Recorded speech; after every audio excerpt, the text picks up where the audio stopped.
अस्सलाम वालेकुम नाज़रीन, वीडियो को फुल एंजॉय करने के लिए वीडियो एंड तक ज़रूर देखें। मेरा नाम फ़ातिमा है, मेरी उम्र इस वक्त 18 साल है। ये वाक़या मेरे साथ 6 महीने पहले हुआ जब मेरे ससुर ने मुझ पर हाथ डाला था। 2020 में अपने जवानी का रूज पर थी और मेरी उम्र 16 साल थी। मेरा अब्बू फौत हो चुका था।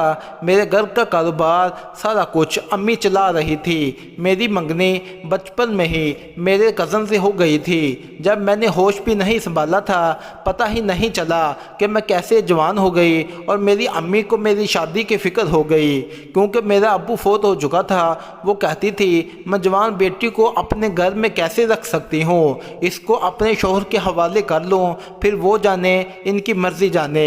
मेरा मंगेतर जो बाहर मुल्क में मजदूरी करता था 2-2 साल भी वापस नहीं आता। फिर अब वो तो था नहीं। मेरी अम्मी ने इनके घर वालों से बात की। इन्होंने कहा ठीक है, हम शादी कर लेते हैं। मेरे मंगेतर को कॉल की तो इसने टिकट वहाँ से फ़ौरन लगवा ली और 1 माह के अंदर अंदर ही मेरी शादी हो गई। शादी वाली रात हमारी बहुत ही पुरकशिश गुजरी क्योंकि मैं भी खूबसूरत और जवान थी। मेरा शौहर भी बहुत ही खूबसूरत और जवान था। हमने पूरी रात एक दूसरे से लगे रहे और मेरे शौहर तो पहले भी मुझसे प्यार करता था क्योंकि मैं कभी कभी फ़ोन पर बात कर लेती थी। अब तो जब मिल ही गए थे तो और हमारा प्यार बढ़ गया। ऐसे ही मेरा शौहर रात मुझे कुछ करता और मैं इसके साथ बहुत खुश थी। मेरी हर ख्वाहिश पूरी करता था, जो चीज़ भी कहूँ ला कर देता था। और मेरा ससुर भी ज़्यादा बूढ़ा नहीं था, नौजवान था, लेकिन मेरी सास भी ज़िंदा थी। फिर भी वो अजीब नज़रों से मुझे देखता। मुझे शक तो महसूस हुआ था क्योंकि जब कोई बंदा किसी को जो भी नज़र से देखे पता तो चल ही जाता है। वक्त गुजरता गया। ऐसे ही 2 माह गुजर गए। 2 माह गुजरने के बाद जो कि मेरा शौहर बाहरी मुल्क से आया था, ऐसे 2 माह की छुट्टी थी और वो वापस जाने लगा और मैं उम्मीद से भी हो गई थी। मेरे पेट में भी इसका बच्चा पलने लगा। मेरे शौहर के जाने के बाद तो बिल्कुल भी अकेली महसूस करने लगी। 10 दिन तो खुशी से खाते रहे, लेकिन जैसे जैसे वक्त गुजरता गया मैं बोरियत की शिकार होती गई क्योंकि औरत के लिए इसकी हर ख्वाहिश अलग होती है और शौहर की ख्वाहिश अलग होती है। मुझे इसकी याद आती और रातें जो हमने साथ गुजारी थी वो मुझे नींद न करने देती। बहुत दिल करता था कि काश अभी साथ होते। ऐसे ही 5 माह गुजर गए। आए फिर एक दिन मैं वॉशरूम में नहाने और कपड़े चेंज करने गई। मैं जैसे ही नहाकर बाहर निकली तो मेरा ससुर मुझे अजीब अजीब नज़रों से देखने लगा और मुझे देखकर हंसने लगा। कहने लगा बहू तुम तो बहुत खूबसूरत हो और बहुत प्यारी लग रही हो। मैंने इसकी बात को हंस कर टाल दिया और अपने कमरे में चली गई।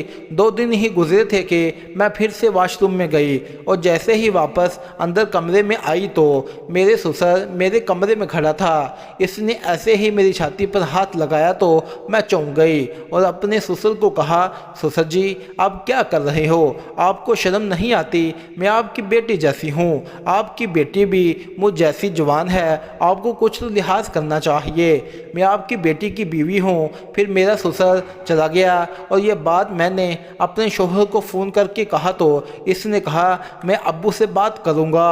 और मैंने अपनी सास को, अपने देवर सब को बता दिया कि मेरा ससुर जो है मुझ पर गलत नज़र रखता है।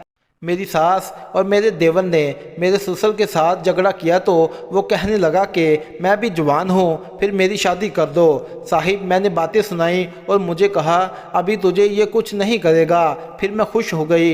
ऐसे ही 1 हफ्ता बाद फिर मेरी सास, मेरा देवर और मेरी नंदे कहीं बाहर जाना था, कोई शादी का फंक्शन था। मुझे कहा आप यहाँ रुक जाओ क्योंकि आप पेट से हो, ऐसा ना हो कि हमारे बेबी को कुछ भी हो जाए। मैं तो बहुत परेशान हो गई क्योंकि मुझे तो ससुर के साथ अकेला छोड़ के जा रहे थे। मैंने अपनी सास को कहा मुझे डर लगता है, मुझे अकेला छोड़ के ना जाओ।